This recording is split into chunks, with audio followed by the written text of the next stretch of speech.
Good morning again. This is Rabbi Shlomo first to Yeshiva Tsama Nafshi, Yerushalyim, HaKodesh.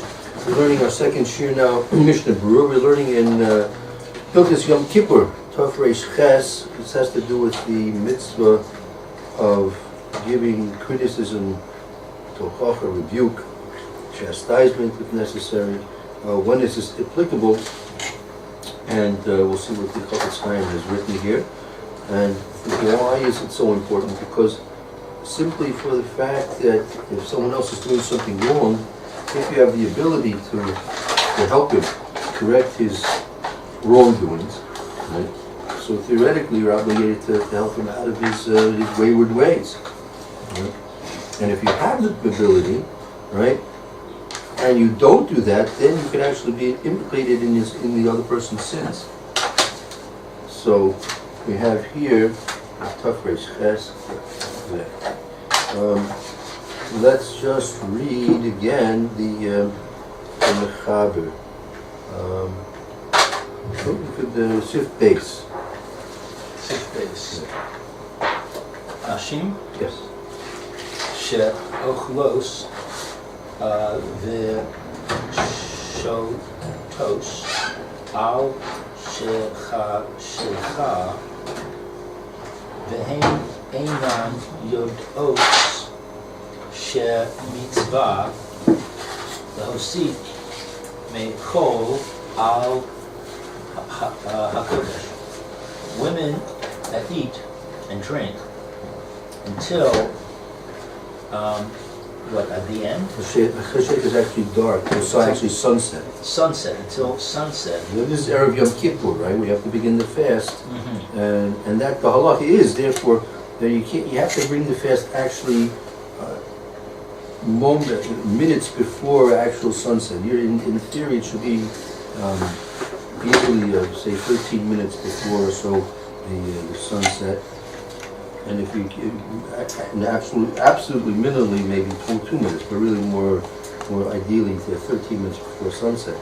And unfortunately, many people don't know this, and it is in fact a mitzvah deraisa, according to many opinions.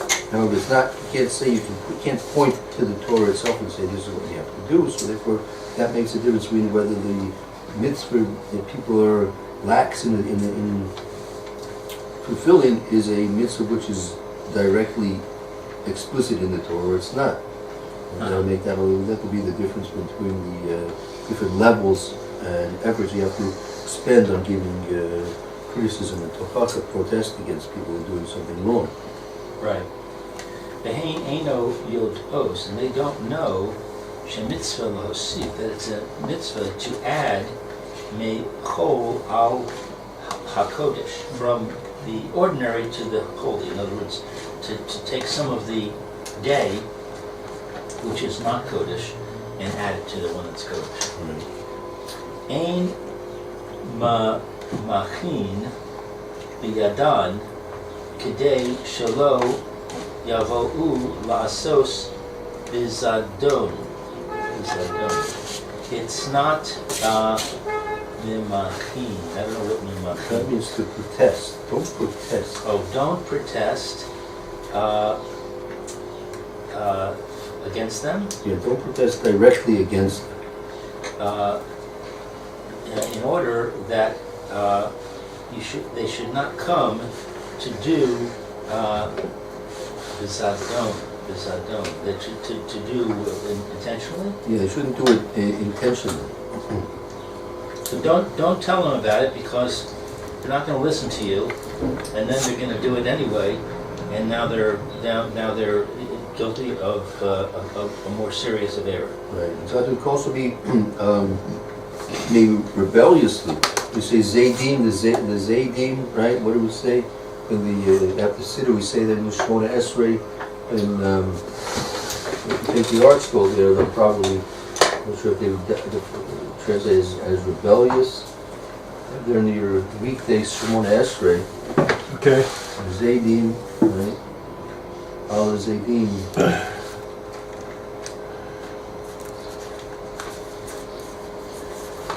Which bracha?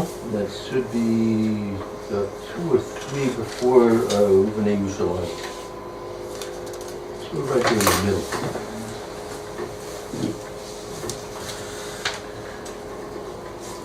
For the slanderers, Okay, let there be no hope right, against heretics. Is that what you mean? that's right. Okay. And for the slanderers, let there be no hope. May all wickedness perish in an instant. May all your enemies be cut down speedily. May you speedily uproot, smash, cast down, and humble the wanton sinners speedily in our days. Wanton sinners. Now, that's how they're Zadim, right? That's Zadim. Right? Wanton sinners. Now, if you look a little further on Hanukkah, you see right when we see in the Al Nissim by Hanukkah, Okay. should also be mentioned this expression, Zadim. Zadim b'yad oste sorasecha.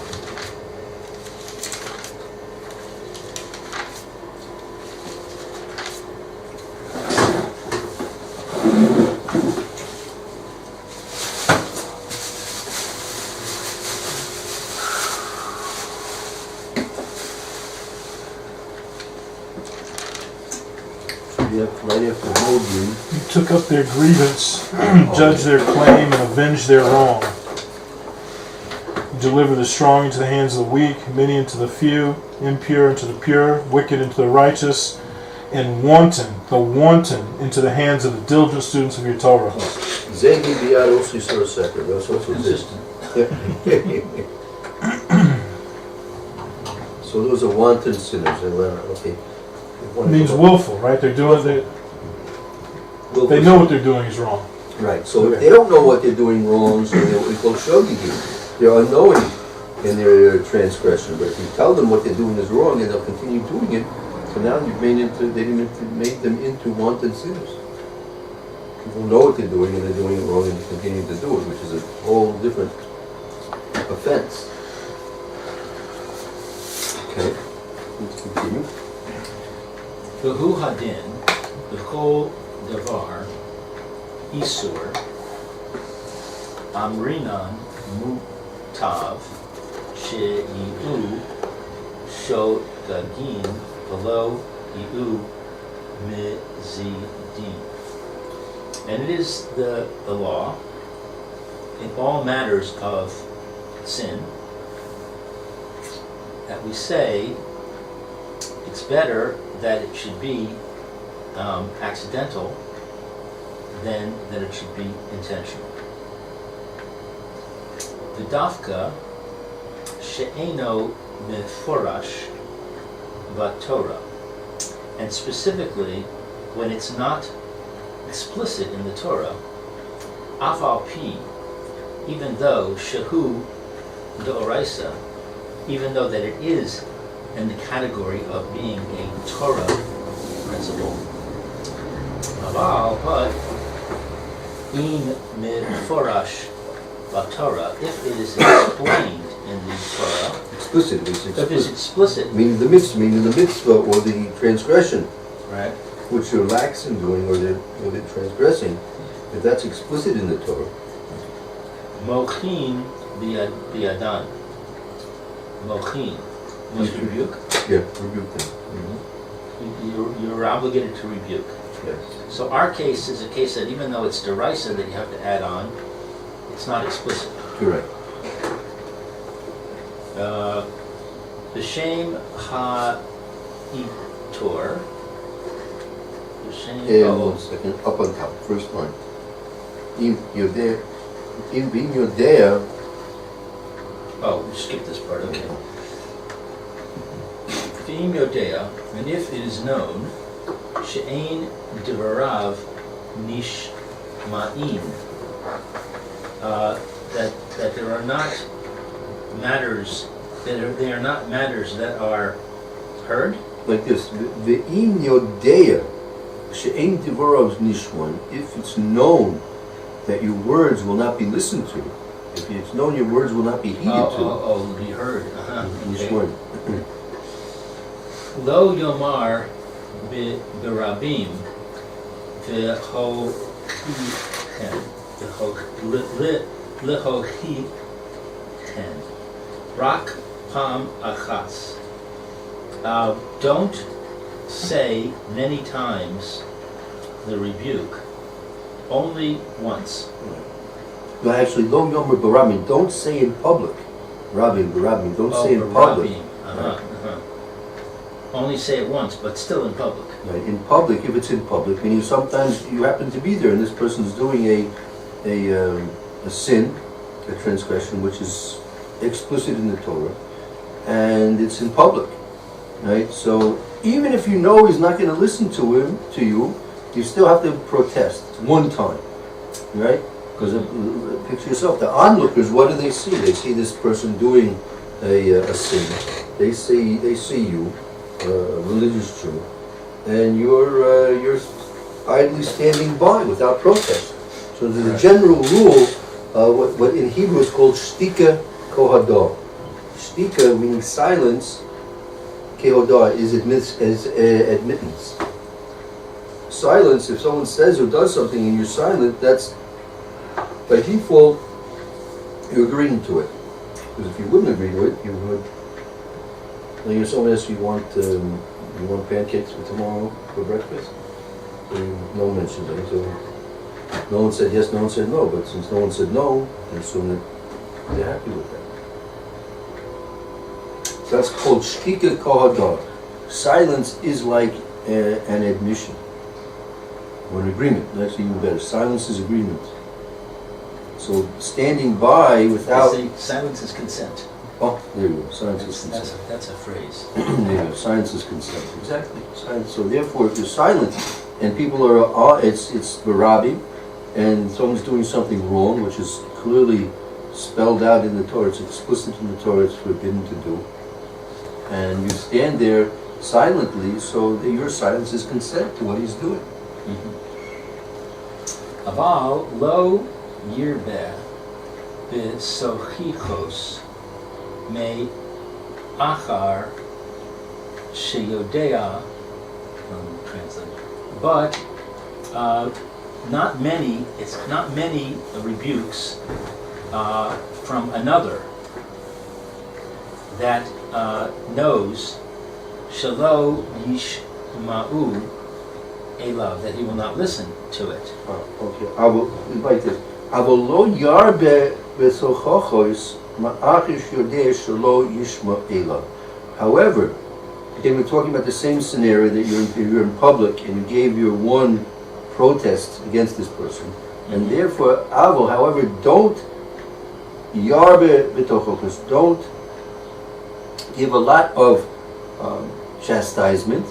Ma'achir sits, right? Ma'achir sits yodea, since it's known shelo yishpa, since it's known that he's not going to listen to you.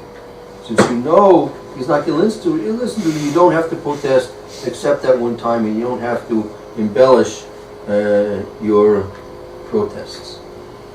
Aval b'yachi, but in private, chayav lahuchicho, you're obligated to rebuke.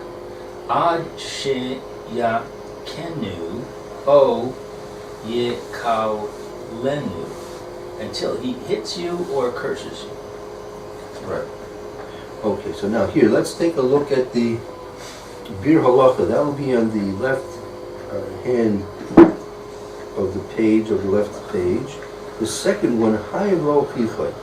Have it there in the smaller print. The second Bir Halacha, Hayim Lo Chichai. Yeah. Okay. Have it there, Mr. Yahweh? I think so. Good, great.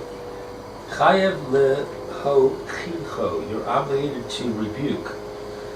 Ubesefer ha-chasidim, Siman Taf Yud Gimel, in that book, that place, Kasav Dafka, it's written specifically, Ish es achiv, a man, his brother, Shelibo, that his heart, Gambo, is with him. That's gas. That's a Tsama. Oh, gas. Libo gas. Gasbo. Now, you ever heard that expression before? Libo gasboy. Literally, it means libo.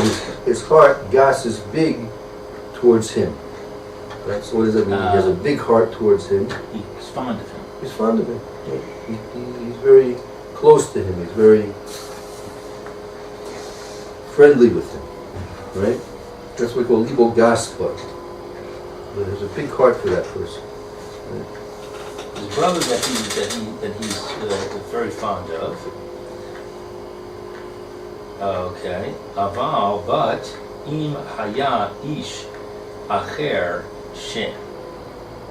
If it's another person, she'im yochichu, that if you would rebuke him, yis na inu ve yin kom mimenu ein lehochicho. But if it is a person, another person, that if you were to rebuke,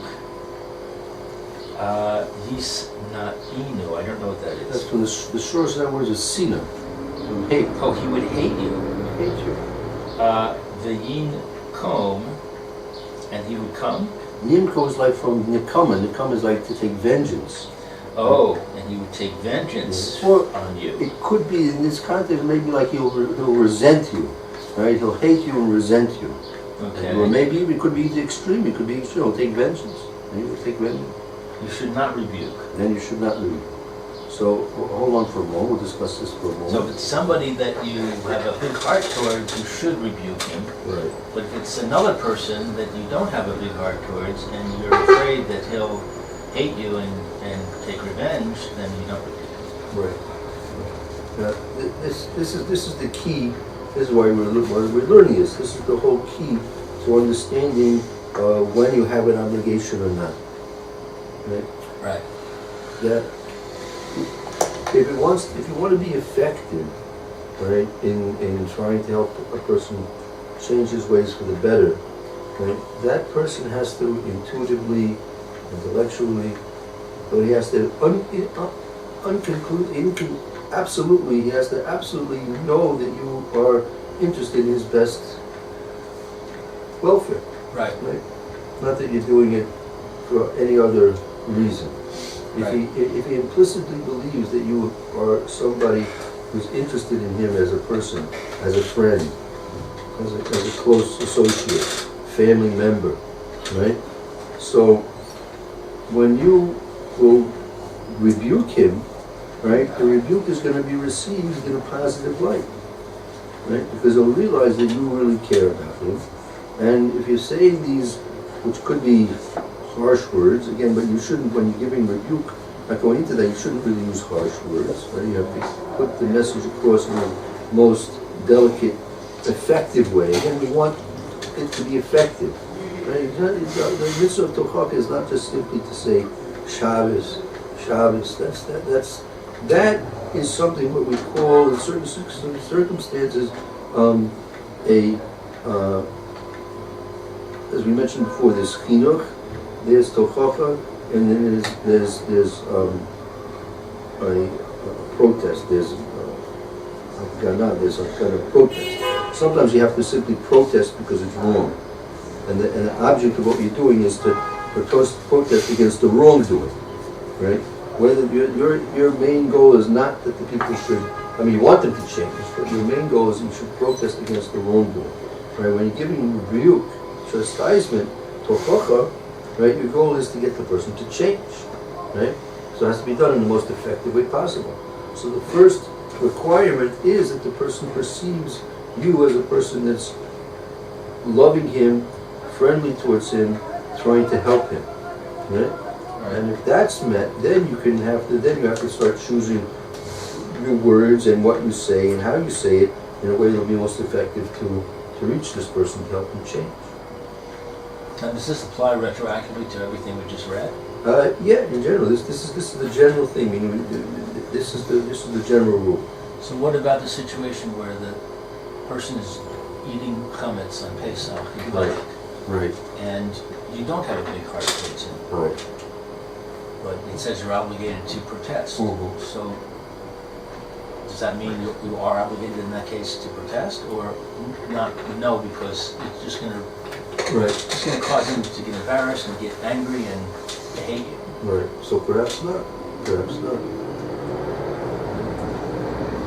That's the again, the Dibra Maskil, look at the word Chayev Ochicho, you're obligated to protest, right? Right, I will be Yochid, and again, well, could be, to tell you the truth, maybe, since this is Avu B'Yochid, this could be in private. Whether this applies to public, that's a good point. I'm not sure. I don't know. I have to check it out, right? Could be, this is definitely applicable when it's privately, right? But whether this criteria applies in the same way as to private chastisement as does to public chastisement, that I'm not so sure. I'd have to check up on that. Yeah, it's a good point. It's a very good point. Because here it's between you and the other person. Because what's going to happen if it's public, so more than likely the person is going to be embarrassed in some way or another, unless he doesn't care so much, he could care less, right? So then it's because again that we'll have to try and understand why is it that you're obligated to protest it all in that case if he's not going to listen. That even in private, I was told a story. I don't know if it's true. Man was at Baal Tshuva, and he was carrying his talus. There was no Erev. Right. And the person that he was walking with said, you're Chayav Misa for that. And as a result of that conversation, the person who was carrying the talus went off winning. He said, forget it, I'm not doing this. Went back off the dirt. Right. So the point of the story, the moral of the story was that was not the right thing to do. Right. Okay. Because he didn't have a big heart towards him, and he just didn't take it the right way. Yeah, it's true. First of all, the halacha is probably not Chayav Misa because Bisman Hazeh and we don't really have a Deraisa of Bisman Hazeh anyway. Right. So, not that I'm saying you should do it, but there's again. You should, obviously, when you're trying to get somebody to change, you want them to change or maybe you want them to have an aliyah, an uplifting experience, not a downer from the whole situation. For sure. And I would think in that case the appropriate thing to do would be to try and engineer it so that you were speaking in general, and you said, by the way, you're not allowed to carry your talus on in this area because there's no Erev. Right. Rather than saying it specifically to him, right. to have it be said kind of like in a group, maybe at the table you're sitting at or something like that. Yeah. I mean, there are another way is sometimes, Victor Miller said, sometimes you have to confront somebody and it's going to be not so easy. He said, write a letter, even an anonymous letter. Right. You can take a photocopy or a high camera picture of the halakha in one of the stories. Right. Send it. Stick it on the shender.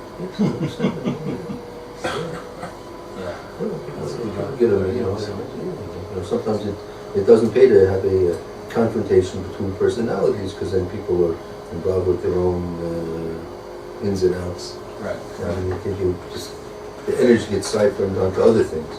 Just directly try. Also, by the time you have to sit down and write something, you probably cool yourself down and not come out with something so incendiary. Yeah. Sure. Well, first of all, that's a general rule. If you find yourself being excited over it, that means, again, like we spoke about in last year, everything should be absolutely, impervious to anything that's happened. If you find yourself emotionally excited about it, are you really so excited about this person who is Chayav Misa? That's what's really exciting you?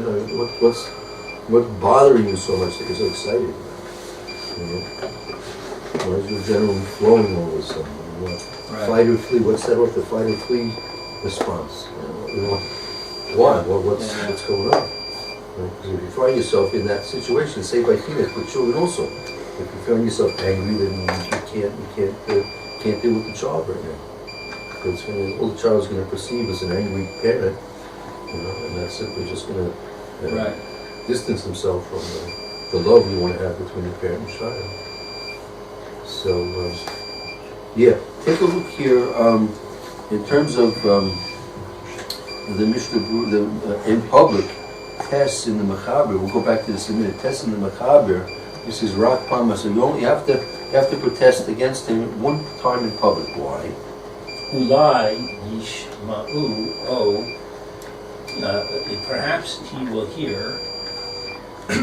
Or kidei shelo yeh lahem pischon peh. Or in order that there should not be to them pischon, an opening of the mouth? Literally an opening in the mouth. The piskon peh, it's a good phrase. Piskon peh, piskon peh is literally opening of the mouth, but it really means an excuse. They say, well, he did it, no one said anything, so we'll go ahead and do it also. That's what we were talking about earlier, that people, the bystanders will see, right? Or even the person who's doing the Berura say, well, the rabbi looked at me, saw me smoking the cigarette on Shabbos, didn't say anything, so I guess it's okay, right? So perhaps he will hear you, or in order that he shouldn't make excuses. Right, exactly. Saying, he silences consent. Good. Okay, Umikan, and from this, or from here, the elach, and forward, kashem she mitzvah, in the name of the mitzvah, of the commandment, kashem, just as it's like. Just as it's like a mitzvah, a lomar devar, to say something, she nishma, ha-nishma, to the listener. As something that will be heard. That will be heard. From now, once you've done your protest one time in public against a person that you assumed will never listen to you, and so you have obligated to try it one time, because, okay, maybe he will, and also we don't want to give him or other people an excuse. So once you've done that, mekan ve'elif, from now onward, right? Right.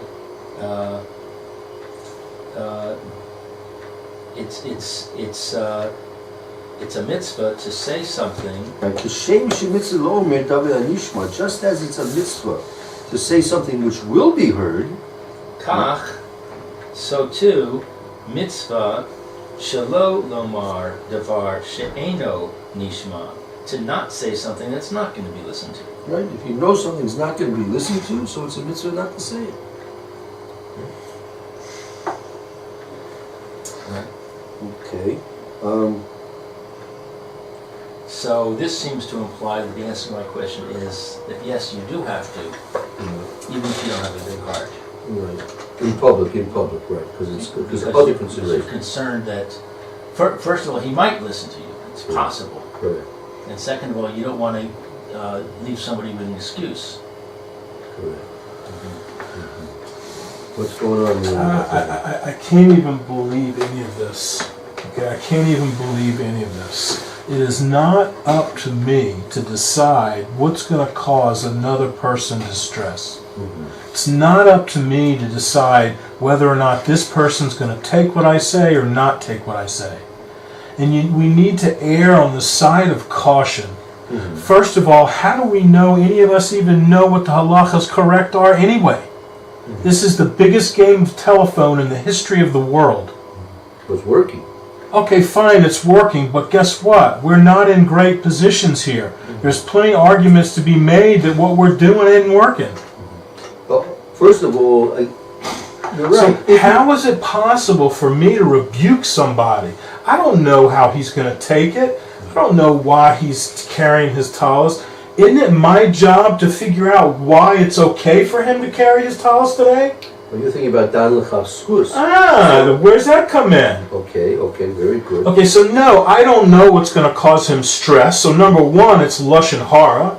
Number two, I'm supposed to find out what's proper in his actions. There's no ayin hara. Where's this rebuke stuff coming from? Who do we think we are? Okay. Like this. Since we're talking about something again that's clearly written in the Torah. And again, if it's in private, right, your only obligation is if you have a friendship with this person, right? You have an established, well, warm, strong relationship with this person, okay? Right? So he's going to assume correctly, that you have his best interests in mind. Secondly, absolutely true, if you don't know what the halachas are, right, you can't assume that he's doing something wrong, right? Let's say there's something that you've been taught, right? Something you've been taught, right? And you were taught by a respected, knowledgeable rabbi that this is not to be done. Not to be done. So, if you're convinced of that, and if you're convinced of the strength of your relationship, right? So even if it's going to cause him distress, right? It's more important that you try and set him right. And again, the whole word tochacha is based on the same word as proof. You want to prove to the person, your job is to prove to the person that what he's doing is not in his best interest, right? However that's going to be, everyone's going to have to figure it out, right? But that's a different scenario. If we're one-on-one in private and I've got a relationship established, that's different than happen to be walking with somebody on shul on Saturday. Oh, by the way, you're not supposed to do that. Mm-hmm. Well, remember, the whole point of that vignette was to say that that's not the right thing to do. Okay, Right. I missed that. Right. Yeah, I mean, obviously, he was. Thank you. If a person was sent off the derech because of something that he was told, even though he might have, if it was given to him in the proper way, he might have listened, right? But the point is, exactly, you've got to be experienced. Like, if you can't do the brain surgery, don't go into the operating table. Don't go into the operating room. We're talking about open heart surgery over here, right? You're talking about a person who's doing an avera, right? You can assume that he knows about it. Not talking about someone's tinuk shenishpa, that they never heard of the Torah, what it says in the Torah before, right? You can assume that they know about it, right? And in spite of the fact that you can assume that they know about it, they seem to be doing something which is clearly wrong. You can approach it in a way like, I saw you doing this and this, I saw you smoking a cigarette in the kitchen, Shabbos, did one of the rabbis say you could do it? I'd be interested in helping other people who want to smoke cigarettes on Shabbos. Try and get to him some way that he'll open up to why and what he's doing. So hey, he's a nicotine effect, and can't handle it, whatever this thing, So if he'll open up, if you're close enough, he'll open up to you, right? So you can. In a case like that, he says, well, you can ask, how many cigarettes you smoke on Shabbos? It's usually 6. Maybe try and cut it down to 5. Right? There's mice like that. The Rebbe Berura says, a person who's smokes 6 cigarettes on Shabbos, he cuts down to 5. Right? He, in a certain way of understanding, he's going to get a Gan Eden for that. Right?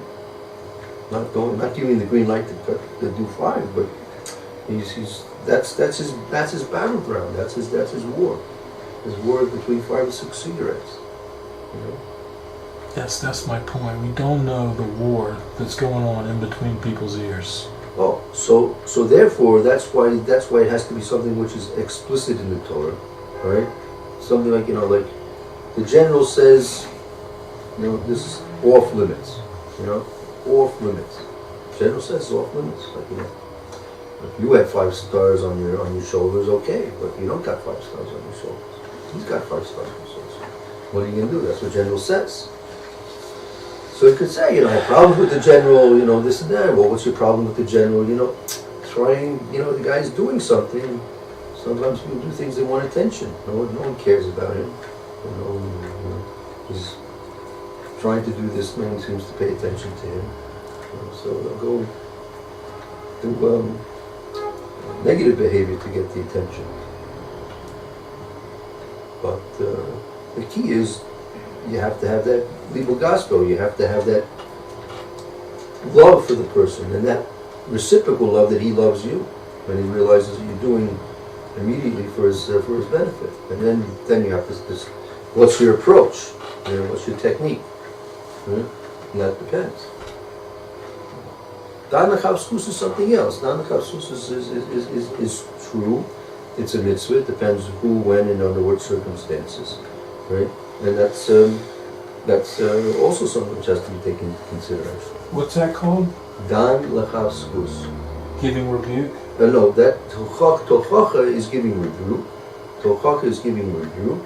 And dan lachaskus, that is that you should judge everybody favorably. Giving the benefit of the doubt. My favorite. Yeah. Okay. Very good. We'll continue with Hashem tomorrow.